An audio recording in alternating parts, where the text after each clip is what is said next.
roman est inspiré d'un épisode véridique, d'une histoire vraie, et d'une histoire, de l'histoire avec un grand H. Euh, et donc, en fait, pour arriver à imaginer cette rencontre, en fait, il a vraiment fallu que je m'enracine dans le réel, dans les détails, dans les carnets de Zweig, m'assurer que la rencontre avait bien eu lieu à 17h15 précise. Euh, Essayer de comprendre quelle avait été la relation entre Dali et Zweig, parce que c'est pas forcément quelque chose d'évident, c'est deux mondes très différents. Donc, essayer de trouver un peu la généalogie de ces amitiés et ou de ces proximités. Et puis aussi, euh, trouver le cadastre du quartier de Ellsworthy Road, euh, quelle était la couverture, la une du Times de Londres ce jour-là, simplement pour essayer de savoir vers quoi la conversation pouvait se diriger, a pu se diriger au tout début. Et c'est peut-être maintenant une déformation professionnelle, parce que c'est vrai que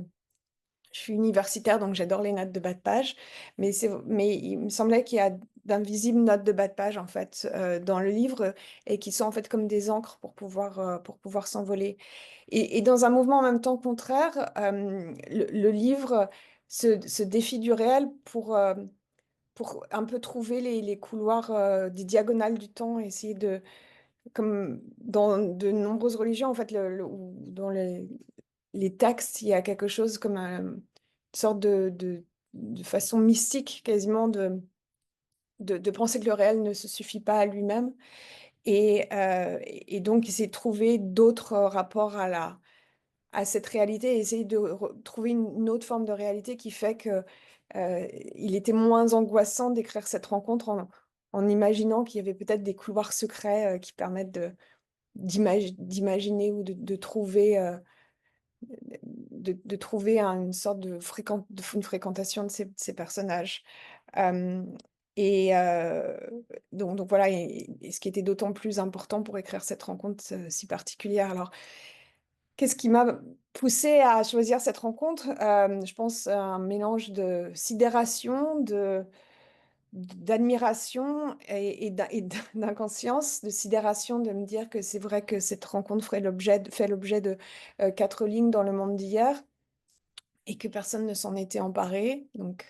mais d'excitation, ce sont des personnages fascinants, et que en décidant d'écrire sur eux, je savais que j'allais pouvoir passer beaucoup de temps. Je me donnais l'autorisation de passer beaucoup de temps avec eux pour essayer d'être au plus proche de ce qu'ils étaient, d'essayer de leur trouver une humanité au-delà du génie. Alors, c'est vrai que c'est pas un, deux, mais trois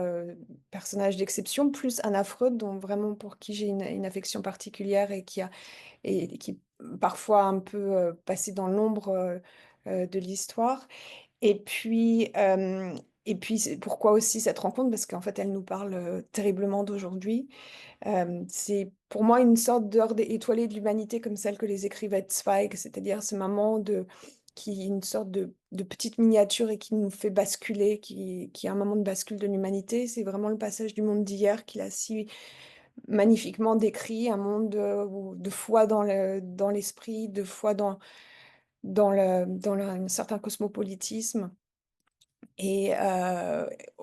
au monde de la barbarie de la Seconde Guerre mondiale, et puis aussi au monde que représente Dali, qui est un monde de l'autopromotion, d'une certaine vulgarité. Je pense que Dali aurait été un YouTuber fou, ou sans cesse sur Instagram. L'autopromotion, vraiment, est quelque chose qui était très très loin de ce que représentait Freud et Zweig. Et puis, malheureusement, il y a aussi d'autres considérations, la montée de l'antisémitisme, la façon de refuser ou d'essayer de ne pas voir cette déferlante de haine, justement en ayant trop foi en l'être humain, et en la raison. Et puis, je vous parle des États-Unis, donc il y a aussi la possibilité d'une chute des États-Unis dans l'autoritarisme que Freud et Zweig avaient entrevu. Freud avait un dédain absolu pour, les États-Unis, et Zweig avait vu que le goût des Américains pour, la distraction pourrait aussi ouvrir, la porte à un clown tragique, et fasciste. Donc c'est, on y est. Et puis aussi cette détresse des hommes de lettres et des hommes d'esprit, face au monde tel que face à la folie du monde,